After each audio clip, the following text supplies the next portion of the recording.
Bonjour à tous les élèves, j'espère que vous allez bien aujourd'hui. Alors, on se retrouve dans notre quatrième leçon.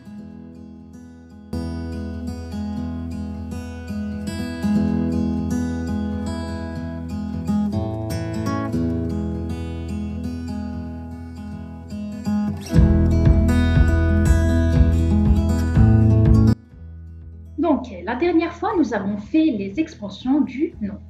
Ils sont des mots, bien des expressions qui complètent le sens du nom.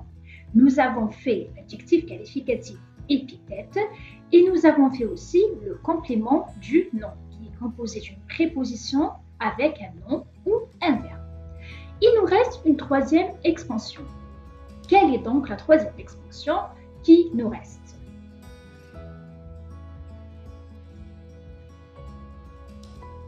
La proposition subordonnée relative. Écoutez bien ce passage. Le fil obtenu servira à tisser des pièces qui seront cousues par la suite pour obtenir un burnous ou une qshabia. Le fil obtenu servira à tisser des pièces qui seront cousues par la suite pour obtenir un burnous ou une qshabia. Voilà donc la phrase. Le fil obtenu servira à tisser des pièces qui seront cousues par la suite pour obtenir un burnous ou une qshabia. Donc le fil obtenu servira à tisser quoi? Il servira à tisser des pièces. Tisser, ça veut dire yuhik, donc, servira à tisser des pièces. Qu'est-ce qu'elles ont ces pièces? Wish bien, qui seront cousues par la suite. Donc, une deuxième fois. Donc, des pièces, c'est un nom. Qui seront cousues par la suite, c'est l'expansion de ce nom. Ça veut dire, elle nous explique exactement quelle pièce. Alors, les pièces, c'est le nom. Qui seront cousues par la suite, c'est l'expansion de ce nom. Donc, il s'appelle comment? Voilà, elle s'appelle comment cette expansion? C'est une proposition subordonnée relative. Donc, qui seront cousues par la suite, c'est l'expansion du nom. On va essayer de l'effacer pour voir qu'est-ce que ça va donner. Et du coup, ça va donner ce paragraphe-là. Le fil obtenu servira à tisser des pièces pour obtenir un burnous ou une qshabia. Quand vous remarquez, le sens n'est pas vraiment clair. Quelle pièce? Donc, qui seront cousues par la suite, c'est effacé. Donc, on a effacé l'expansion de ce nom qui est les pièces. Regardez bien. Qui seront cousues par la suite, elle s'appelle une proposition subordonnée relative, qui est l'expansion du nom des pièces. Par quoi elle commence? Elle commence par qui. Très bien. Le qui, comment je l'appelle? Un pronom relatif. Écoutez bien ce passage et concentrez sur la phrase de la fille. Les petits films modèles, c'est des petites filles qui jouent dans des films. Donc, qu'est-ce que ça veut dire les petites filles modèles? Les petits films modèles, c'est des petites filles qui jouent dans des films.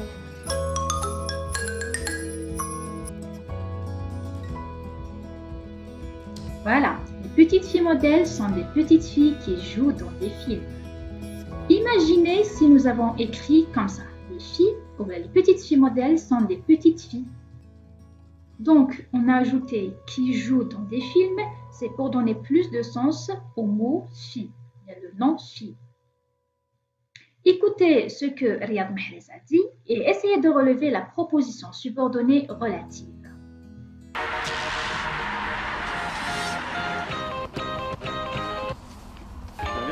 Ça va? Tranquille.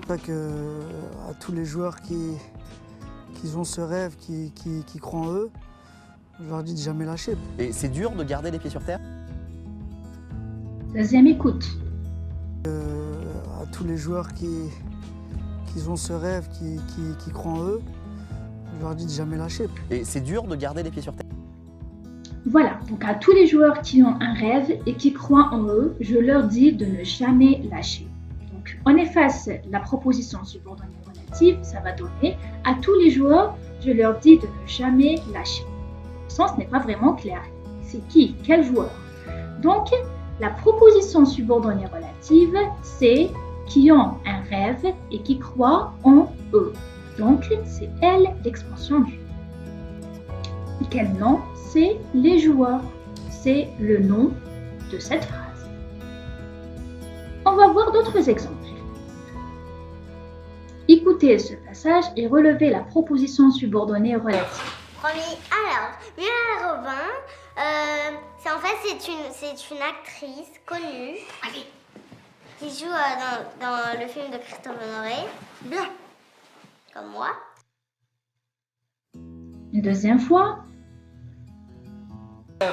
Premier, alors, Muriel Robin, c'est une actrice connue qui joue dans le film de Christophe Honoré, Blanc, comme moi. Voilà, donc une actrice, c'est le nom. Qui joue dans des films de Christophe Honoré, c'est la proposition subordonnée relative qui est l'expansion de ce nom.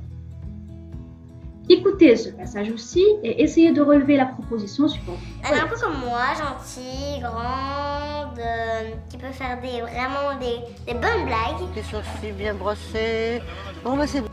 Elle est un peu comme moi, gentille, grande, qui peut faire vraiment des bonnes blagues. Les sourcils bien brossés. Bon, bah c'est Voilà, donc qui peut faire vraiment de bonnes blagues, bien des bonnes blagues, c'est la proposition subordonnée relative, ce qui est l'expansion bien sûr. Voilà, donc on revient à notre premier exemple. Des pièces qui seront cousues par la suite, nous avons qui seront cousues par la suite, c'est la proposition subordonnée relative, qui, c'est le pronom relatif. Mais est-ce qu'il y a le pronom relatif qui seulement? Non, il y a un deuxième. On va le découvrir ensemble. Écoutez alors ce passage et relevez aussi la proposition subordonnée relative. La transsaharienne est un fil d'Ariane qu'il ne faut pas lâcher. Si l'on quitte la route, on se perd. Je pense que l'exemple est un peu difficile. Je vous explique. Donc, la transsaharienne, c'est la route qui est dessinée en jaune. Elle relie l'Algérie à Lago. Lago, c'est une ville qui se trouve au sud de Nigeria. Ça veut dire هذا الطريق داروه بين الجزائر يربط حتى الدول الجنوبية تاع إفريقيا. Pourquoi? C'est une route qui relie pour des affaires de commerce, d'industrie, تاع الاقتصاد, etc.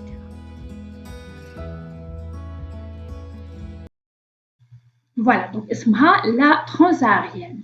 Fil d'Ariane ou مسار التنقل. Retenez bien ce mot, مسار التنقل. Maintenant, essayez de comprendre. La transsaharienne est un fil d'Ariane qu'il ne faut pas lâcher. Si l'on quitte la route, on se perd. Voilà, donc l'exemple est simple. لازم نتبعوا هاد la transsaharienne pour ne pas être perdu le Sahara. Parce que كان نضيعوا الطريق تاعنا, on sera perdu au Sahara. Voilà. Donc ici on a dit la transsaharienne est un fil d'Ariane. هذا الطريق هو مسار للتنقل. Mais ici n'est pas clair. C'est un fil d'Ariane et après qu'on ne doit pas lâcher, ça veut dire ما لازمش نضيعوه. Sinon on serait perdu dans le Sahara. Voilà l'expansion, c'est qu'il ne faut pas lâcher.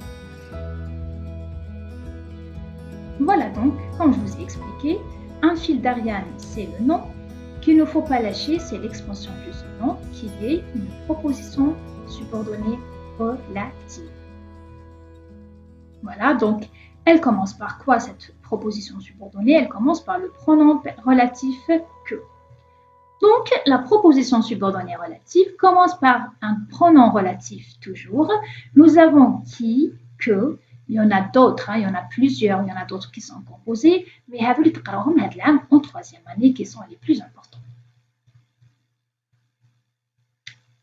Exemple 2. Écoutez ce passage et toujours essayez de relever la proposition subordonnée relative. Finalité. Pas forcément être meilleur joueur chaque année, c'est impossible, mais bon. Être régulier, être constant, c'est ça que je recherche. Comme passe finalité. Pas forcément être meilleur joueur chaque année, c'est impossible, mais bon. Être régulier, être constant, c'est ça que je recherche. Comme passe. Voilà, donc la proposition subordonnée relative, comme nous avons dit, elle commence par un pronom relatif qui est soit qui, soit le que. Et cette proposition subordonnée, on l'appelle une expansion du. Mais attention, il faut expliquer une petite différence. Écoutez ce passage et relevez la relative. Cette cité abandonnée me rappelle à sa manière que les Romains ne sont jamais venus à bout des barbares. Cette cité abandonnée me rappelle à sa manière que les Romains ne sont jamais venus à bout des barbares. Regardons cet exemple. Cette cité abandonnée me rappelle que les Romains ne sont jamais venus à bout des barbares. Donc, que les Romains ne sont jamais abandonnés, bien venus à bout des barbares, c'est la proposition subordonnée relative. Non. Pourquoi? Parce qu'avant le que, il y a me rappelle. Et ça, c'est un verbe, pas un nom. Donc, toujours, quand vous trouvez avant le que un verbe, ce n'est pas une proposition subordonnée relative. Voilà un schéma qui l'explique. Donc, si on trouve avant le qui ou le que un nom, c'est une proposition subordonnée relative. Si on trouve avant le que un verbe, ce n'est pas une proposition subordonnée relative. Là, un autre nom, vous allez le voir en 4e année. Je retiens, on est arrivé à la fin de la leçon. Les expansions du nom sont des mots qui complètent le sens du nom, mot bien phrase. L'adjectif qualificatif épithète, le complément du nom et la proposition subordonnée relative. Et cette proposition commence toujours par un pronom relatif qui est soit qui, soit le que. Il y a d'autres, comme je l'ai dit. Donc, j'ai adoré la vie que j'ai visitée. Que j'ai visité, c'est l'expansion, c'est la proposition subordonnée relative. C'est maman qui a préparé ce couscous, donc qui a préparé ce couscous, c'est la proposition subordonnée relative. Un dernier exercice.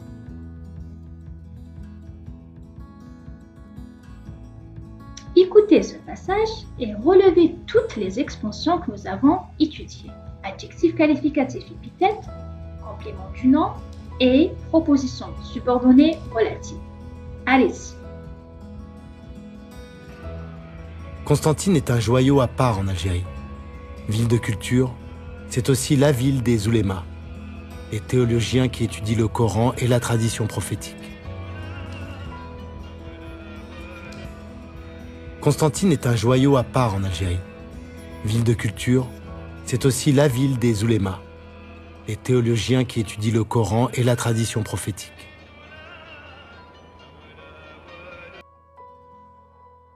La solution est trop simple. Joyeux, c'est l'adjectif qualificatif épithète. De culture et des oulémas, c'est les compléments du nom. Qui étudie le Coran et la tradition prophétique, c'est la proposition subordonnée relative du nom et théologien. Vous allez faire l'exercice 3, la page 32. Et comme d'habitude, sur la page Facebook, vous pouvez toujours me contacter en m'envoyant un message privé ou en ajoutant un commentaire. Au revoir et prenez soin de vous.